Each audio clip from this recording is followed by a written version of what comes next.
Okay, welcome back. For those that I sent to lunch, I apologise for getting your hopes up. Another 45 minutes, but at least we'll be entertained by a talk by a developer advocate with Liferay, Milen Dyankov, who will be talking about WeDeploy. Thanks, Milen. All right. Hello, everyone. Don't worry, I'm not going to take too much of your time. You're still going to be first for lunch, I promise. Okay, so my name is Milen Dyankov, and I obviously work for Liferay, as you've seen from the talk description. And you may be wondering why the name of the talk is actually different than what is announced. Okay, so there are two flavors of this talk. One is called From Zero to Production in a conference called Talk Time, which is where I do the live demo, and I actually code the stuff, and you can actually see it in the meantime. This is the version that is a kind of a live demo, and you'll see what I mean by kind of. And the reason I can't do the other one here is technical, which includes but not limits to the internet speed. So for here, it's not going to be really the live demo that you may be expecting, but pretty close. So let's get started then. How many of you are familiar with WeDeploy? I mean, you know the thing exists. That's the question. Okay, a few people, not that many. So WeDeploy is something new, a new project that started at Liferay, I think a year and a half ago, or maybe, I don't know exactly when, because it started as an internal project. It started out of desire to help developers being more productive. And now with that, I'm just going to go a little bit in the history of Liferay. How many people here have been using Liferay for longer than 5 years?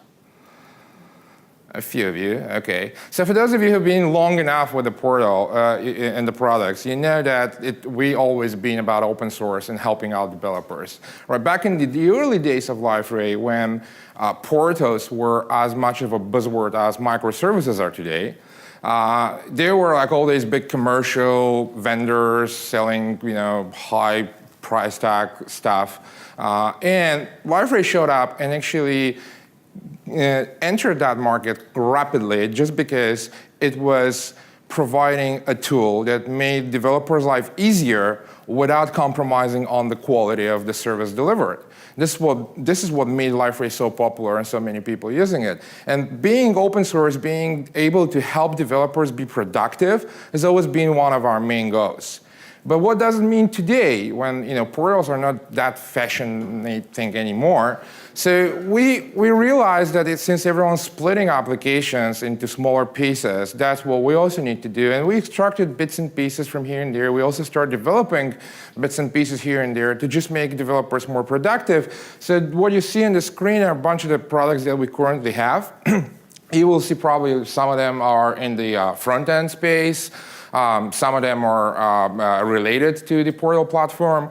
But we also want to give you the flexibility to use what is the best for your work, what you do on a day-to-day basis. And WeDeploy is the latest thing that came out of this division of providing the tools for developers. So what is WeDeploy about? It's about building faster applications. That's what it is. And a lot of people try to compare it, well, it's BaaS and PaaS at the same time. And a lot of people try to compare it to things like Amazon or Google Cloud or Microsoft Azure, and please don't. We are not into the infrastructure business, and we'll never be. So we don't want to compete with those guys, but what we want to provide is a tool for developers to be productive without knowing infrastructure. Now, if you're going to do a heavy enterprise stuff where you really need a detailed design on your infrastructure, then probably you're going to go for a more powerful tool. This is for people who really want to get started in minutes without all the hassle of infrastructure. And that's why I'm going to show you how that works. So the thing I'm building is an application that I always wanted to build since I do a lot of public speaking. And public speakers are very interested in getting feedback. So every time you do a talk, you really want to see what people think about your talk. So I always want to have an application so people can tell me what they think, ideally while I'm doing the talk. So if you go to talkback.wedeploy.io, you will actually be able to do so. Right now, I saw some of you using your mobile devices and laptops during the previous talk. So now there's a perfect opportunity and perfect excuse for you to actually have them on the table and use them. And this is how the application actually looks like. You need to, this is what you're going to see, right? And then you need to sign in.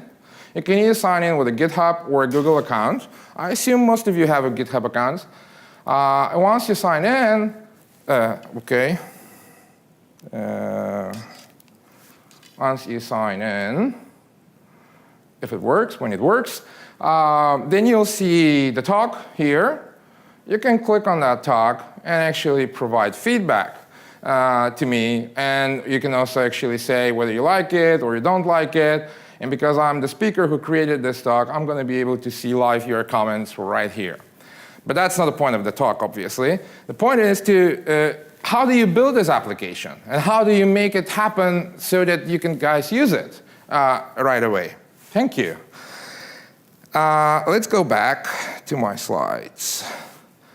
So obviously, you start from a, oh no, that's too unreadable.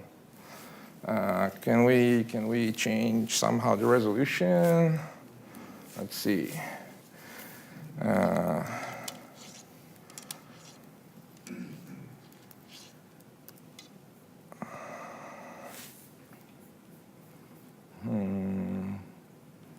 Where is scale?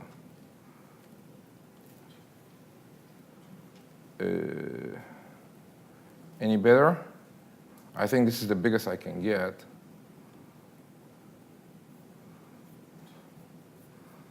Okay. Anyways, I'm going to be explaining to you, and you're not going to be able to read the code anyways, but let's go back. So here is my just text editor, and what you don't see is a stupid HTML application. So all these are just HTML files. This is built with a Polymer. This is a kind of JavaScript front-end modular application. And I'm now building it. It's just HTML and JavaScript, nothing impressive. It can run it locally. So I'm just going to open it in my browser, just make sure it works. So this is something that you may have built yourself, or you just get the HTML from the front-end team, because I assume most of you are back-end engineers, so you don't want to deal with the front-end stuff. Correct me if I'm wrong. Then you just try your application, go to localhost, and it works. Well, you can see I can even log in. And the reason I log in is because I have this stupid fake authentication here, which basically logs in as a fake user, whatever his name is. It's just some local storage. OK, so that works. Means my HTML application at least works, but it's still unavailable to anyone. And all the functionalities, so in Polymer, you actually have an HTML component, and then you have so-called behaviors. So you attach behavior to a component. But if you look into behaviors, all the functions are not implemented. So this application doesn't do anything. It's just static HTML. That's what it is. But still, I just want to make this available to people. So what I'm going to do is I'm just going to go to the UI folder where this thing is, and I'm going to create a file that is going to describe my deployment. And if you look into that file, it's called WeDeploy.json, and the only thing it has an ID and an image. So basically, I'm just saying, well, this is my thing is going to be called UI, and it's going to be using the hosting image. Right? And once I have this, I can actually build the application with the Polymer. So I don't want to deploy the whole thing. I just want to deploy the output of it. Right? So the Polymer build here is just going to generate the output. And then I go to the folder where it generates the output, and I do WeDeploy -p and provide my project name, which is called Talkback. Now, because I'm not logged in, WeDeploy is going to tell me, well, please log in first. To log in, I'm just going to go, it's going to open my, in the browser, the WeDeploy login screen, where I can type in my credential and log in into my account.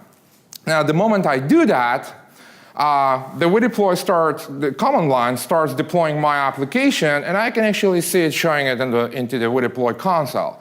So I can click and I see that I still don't have services because services are being uploaded right now, which you can see on the screen here. And the moment it's uploaded, I can actually see my services, which is called UI. And I can click on that and see the logs, how that worked, like what happened, what was there. And then I can click on the name and open that in a new tab, and here you go. I just have my static HTML application in the cloud literally in less than a minute. Okay, but that doesn't help too much. It's still the fake authentication that's there, so it's pretty much useless, right? So how do we do better than that? So let's go again and look into how this is implemented. It's the mocking stuff in here. Well, we're going to create a real behavior this time, and this is going to be WeDeploy behavior. So I'm just going to create another file in this another folder called WeDeploy. And obviously, I'm going to use a template. I'm not going to type all the code myself. So here is a real implementation now of my logging behavior, which I can make a little bit better for you. So now I'm using a little bit of a JavaScript code, which says I use this out talkback service to authenticate, and I want to be able to authenticate with GitHub and Google. And the whole authentication happens right here, on sign in, on sign out, with appropriate provider. So what can I do next? Well, I need to tell Polymer to actually switch behaviors. So I don't want to use my mocking behavior anymore. I need to add this other behavior that I have, which means commenting out the mock behavior and enabling the real behaviors. And just, my HTML doesn't change. I'm just saying from now on, you're going to be doing a different thing.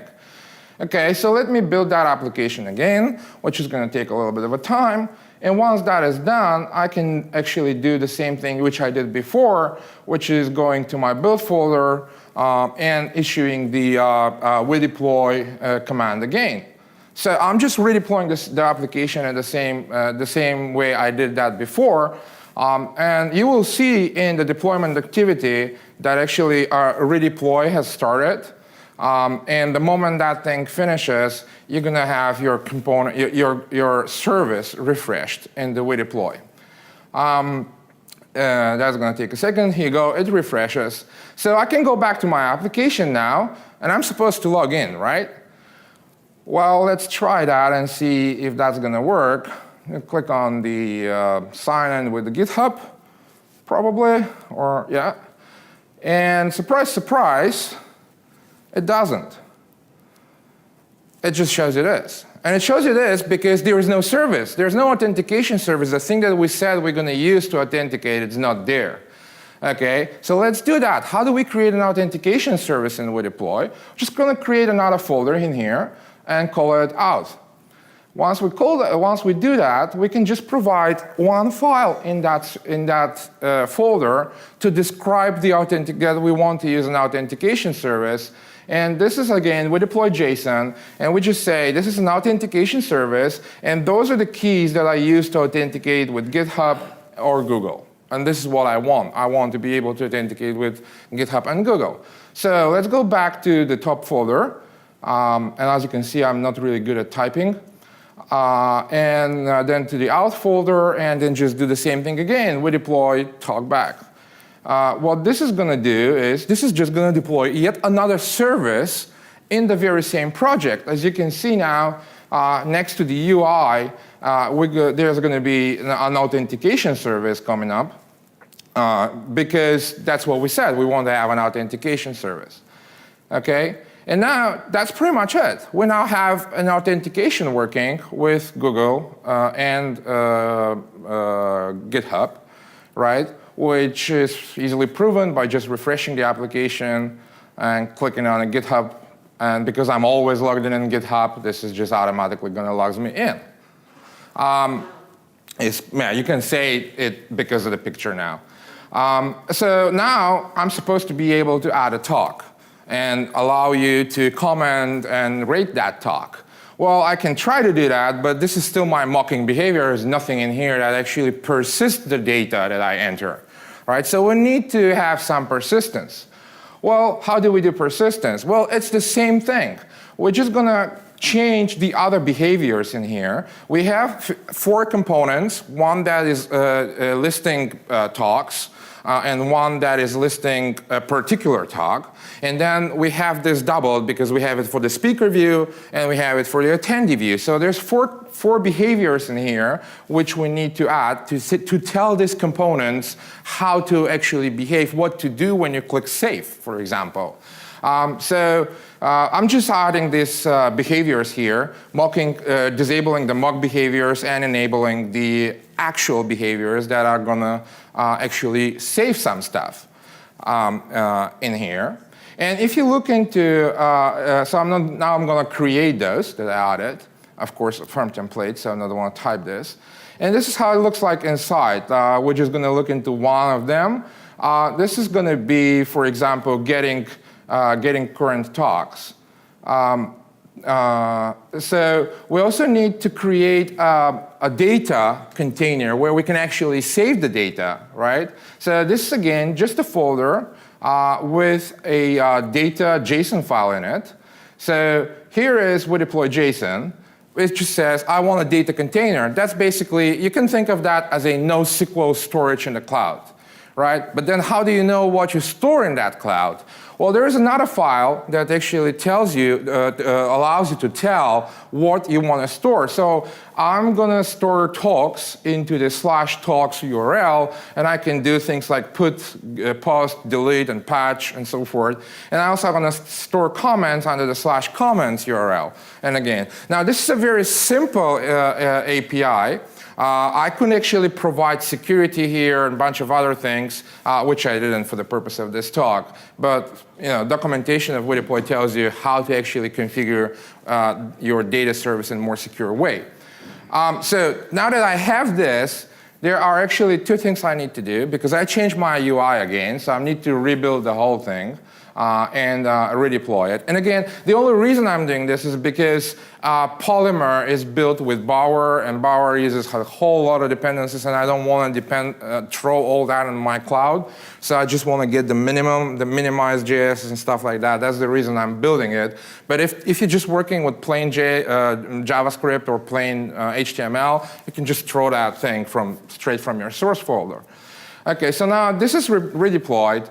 And then we're going to go to our data folder and issue the exact same command. We say, well, we want to store data in the cloud. That's what we want. And then we're going to have another data service, another service coming up, which is going to be a data service, which is where we can store our data. And that's pretty much how easy it is to deploy an application with WeDeploy. You can now go to the site again. Reload, just make sure that all the JavaScripts are refreshed. And from that point on, I can actually create talks. So here is going to be the talk, which is called Launching Project Faster with WeDeploy. And you see it shows up in here. And I can now, it's disabled by default. No comments, but I can turn it on. So this is basically issuing an update statement to my WeDeploy service, say turn it on. And this is the point where you get to know, to be able to actually send comments. Now the final thing is you may have realized all the services has the prefixes like UI-talkback, out-talkback. Now, I don't really want people to access them this way, so I'm using this thing called custom domain, where I can actually set up a custom domain for a service. Now, in this case, I just use talkback at WeDeploy.io. If you have a registered domain name of your own, you can use your own domain name here and point it to a particular service. And that's pretty much it. This is how this application was built. And this is what allows me to be able now to look into this screen and see what you guys say. No one complains. That I take that as a good sign. I know this is a very quick overview of WeDeploy. And the reason is really to show you how powerful it is in the very simple task. Now, the moment you start doing more complicated things, obviously, it's going to require a little bit more work. So if you go to WeDeploy.com and to the documentation, you will see a bunch of other things that you can actually do. So those are the services that I described, authentication, data. We also have email, which I didn't show. That's basically email as a service. You just have an API, you can send emails. And I was using the hosting, the data, and authentication. But if you click on the deploy icon, you will see here examples of how to run a Node.js or a Ruby app or a Java app. Or you can even run Liferay DXP or Liferay Portal on top of WeDeploy if you want to. Essentially, you can run anything that can be packaged in a Docker container on top of WeDeploy. So that is what I wanted to show you. I just wanted to show you the basics to understand how easy it is. And what we want to from you with this talk is to actually go ahead and try it. There is a free plan, which where it is. Okay, so the pricing is here. So there is a free plan. You can actually create an account and experiment with that totally for free. And what we want is feedback. What we want is like, what are the features that are valuable for you? What are the things that you want to do with that thing?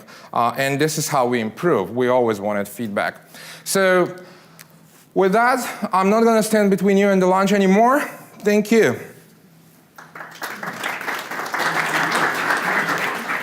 Thanks very much, Milen. Does anyone have any questions? They're shocked. Okay. Okay, well, we can break for lunch then. All right. Thank you, guys. Thanks, guys.